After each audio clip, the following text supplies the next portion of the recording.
I came back to Australia and I had two things. One thing I had before, that was reputation, but this time was a good one. A person could get a boat from A to B in one piece and on time. And I had an export company. Well, as a result of my reputation as a person who can get a boat from A to B in one piece, I was invited to navigate a team to the South Magnetic Pole in 1996. 60-foot yacht, 10 lives on board. And if the last story is about forgetting to be courageous, forgetting to be cheeky, forgetting to have a crack, then this is a story about opportunities. Because you know what opportunities are? Opportunities are slippery little suckers. They are. In fact, I reckon that is so much the moral of my story. We should all hug. And we should share, and we should all say, opportunities are slippery little suckers. You with me? But I didn't hear that time because I was just training you up. I mean, I know you're highly educated people. And I know that this time you're really, really loud, weren't you? Opportunities are what? Slippery little suckers. Opportunities are what? Slippery little suckers. Opportunities are slippery little suckers. I was going to do it the third time, but I could sense, this is obviously Tony Robbins, so I just can't turn it down there. But they are! And here's a classic. We're in Commonwealth Bay, Antarctica. The average wind speed is 85 kilometres an hour. The ambient air temperature is minus 30, and the wind chill factor is minus 60. It's a big, cold place. In fact, it's so cold that all the deck would be constantly frozen. We'd be constantly chipping the tiles and the deck and the mast. And if we wanted to take the boat, from the left-hand side to the right-hand side, from the port side to the starboard side, from the port to starboard, the skipper would say, "Righto, fellas, take the boat." We go, "No worries, skipper. Cook, put the kettle on." Cook would put the kettle on. We'd get all the ropes, put all the ropes in the cockpit like this, get the boiling water, pour the boiling water over the ropes, jump up and down and smash the ropes. Because unless we did that, the ropes wouldn't run through the blocks. They'd be so laden with ice. Well, one of these ice-laden ropes became the best opportunity that ever came in my life. That rope, you were thinking of a bad thing, you think it was bad luck. Oh, what an awful thing to happen. But that rope, keep it there, got me a book, got me a documentary, got me on the speaking circuit, got me to America, got me to England, and got me to the Gold Coast. Ha! Who would have thought that? Opportunities are what? Indeed they are. Because here's what happens, right? The average wind speed, as you already know, is how much? Good idea. That's a prize, 10 push-ups. That's great. So, the average wind speed is 85 kilometres an hour. It's a cold, windy place. But this particular night, a very unusual thing happens. The wind dies down.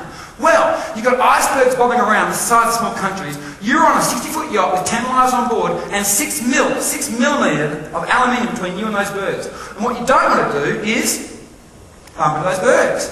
Now, anybody been in a car park with their car, and they're in the car, and the car is dead still, right? Dead still, isn't it? What's the car doing? Dead still. You crank the wheel hard to the right, right? What's the car do?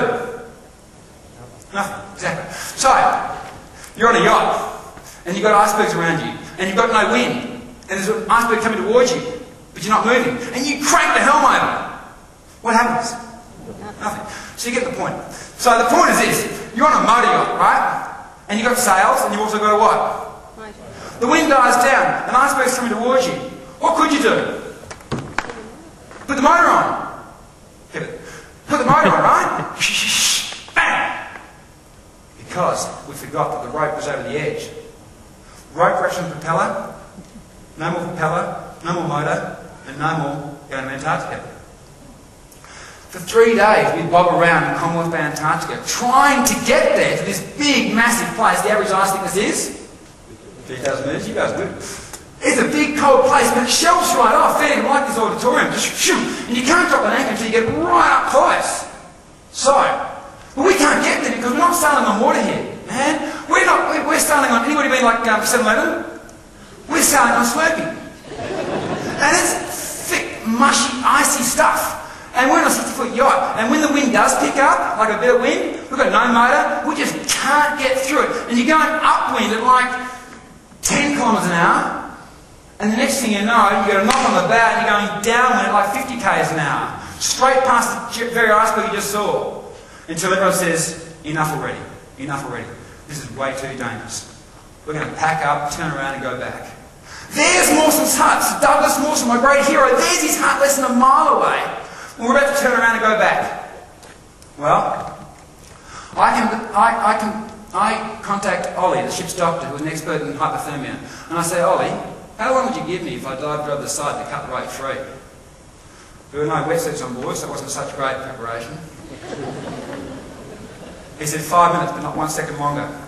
We'll put a harness on you, we'll put a lanyard on you, and we're going to haul you straight back. Whether you're halfway through, all the way through, it doesn't matter, we're going to haul you straight back. Because I think somebody died of hypothermia on my watch.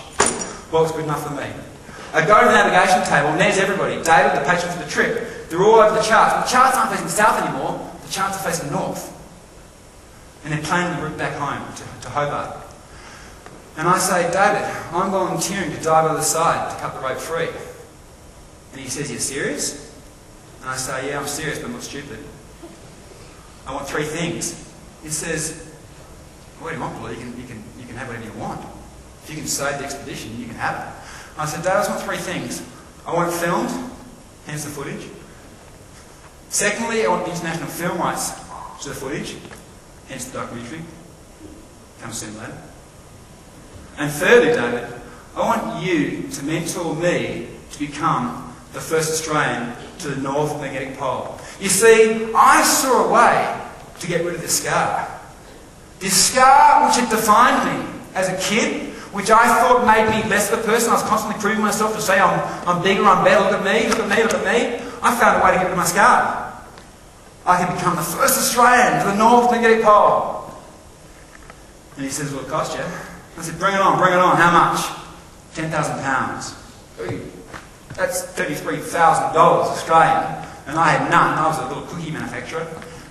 But what I've learned in life is if you dream big enough, you'll find the how. Don't get too caught up in the how, just stick with the why. And if the why is your truth, then the how will follow. Well, it was good enough for me. We sharpened the knife that night, strapped it to my hand with electrical tape, and drove the yacht in behind the biggest and juiciest iceberg we could find to get out the slop of the wind and the waves. They put the harness on me, and they put me over the edge. It was just so cold, it was almost hard to make your brain work. That's it, do that, that's it. Yeah, I'll let it water down, that's good, mate. Off we go, son. Don't get tangled with the line, don't go cutting the safety line off.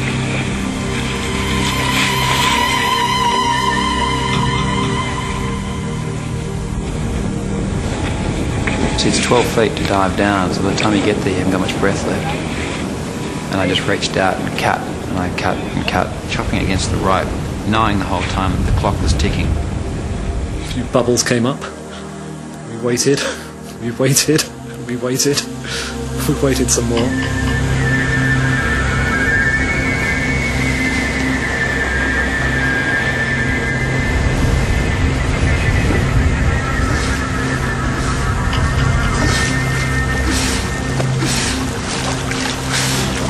What's up, beautiful?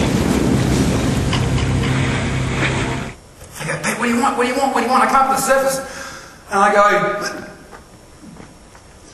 I mean, I know they're up the Gold Coast here, so the water's always fine, but if you're from Melbourne, anybody ever fall in the pool in the winter? Just takes a molecule of air out of your lungs, like it felt like a physical vice, you know? And I come to the surface, I knew what I wanted to say. What I wanted to say was the word change, but instead I come to the surface and I go, but finally I said, Roy, give me 4 feet more slack. Because Roy, who held the rope, gave me 4 feet more slack. Because before it was tight. So I cut it and become free. But I knew that the system I had in my mind, my manual, my policy that I had in my mind was pretty simple. Sharp knife, thick rope, stainless steel shaft, cut through. The trouble is, it's 16mm rope, there's heaps of it, and the bit that I want is the bottom. Yeah? Wasn't going to work. So I had to change my manual, I had to change my policy, I had to change the way I did this and executed this plan.